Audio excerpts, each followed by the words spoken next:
Au Soudan, la journée du 2 juin a été particulièrement violente avec de nouveaux combats entre l'armée régulière soudanaise et les paramilitaires des forces de soutien rapide qui ont eu lieu notamment à Khartoum, la capitale, mais aussi dans l'état d'Al-Jazira. Dans un communiqué, le comité de résistance de Ouad Madani affirme que l'armée a également bombardé le village de Bika à l'ouest de la ville. L'Organisation internationale des migrations explique aussi que quelques 250 familles ont dû fuir les violences en raison de cette reprise des combats.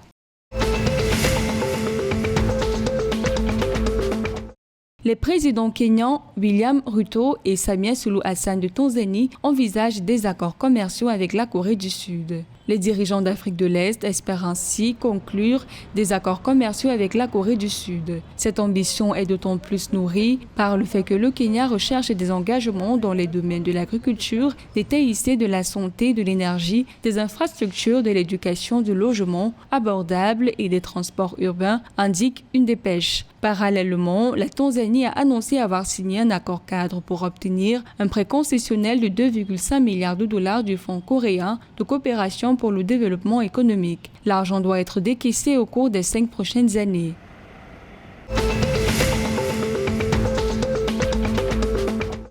Les autorités tanzaniennes ont exhorté les producteurs de maïs à chercher des marchés dans les pays voisins pour écouler leurs excédents. Selon le ministère de l'Agriculture, la Tanzanie s'attend à produire 31,5 millions de tonnes de cultures vivrières contre 20,4 millions de tonnes récoltées en l'année 2022, soit 10 millions de tonnes de maïs au cours de la saison 2024 qui s'étend entre la mi-juin et juillet. Par ailleurs, dans le cadre d'un accord commercial signé le 21 mai 2024, la Tanzanie exportera 500 000 tonnes de maïs vers la République démocratique du Congo.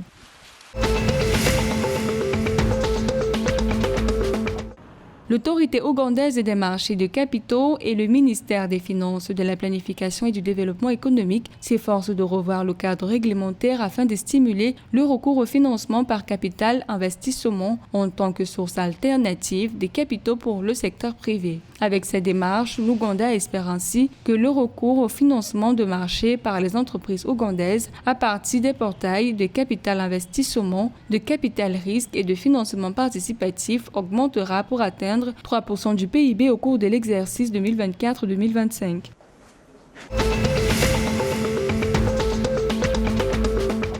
À Djibouti, la Fédération nationale de football connaît de nouveaux soubresauts et plaintes quant à son fonctionnement. Un audit commandé par le ministère des Sports aurait démontré des fausses factures mettant en cause plusieurs personnes actuelles de la FDF. La FIFA, pour sa part, n'a pas encore officiellement réagi à cette situation. Notons cependant que ceci subvient après la démission du président de la Fédération djiboutienne de football, Souleymane Ouabéré, selon certains journalistes locaux.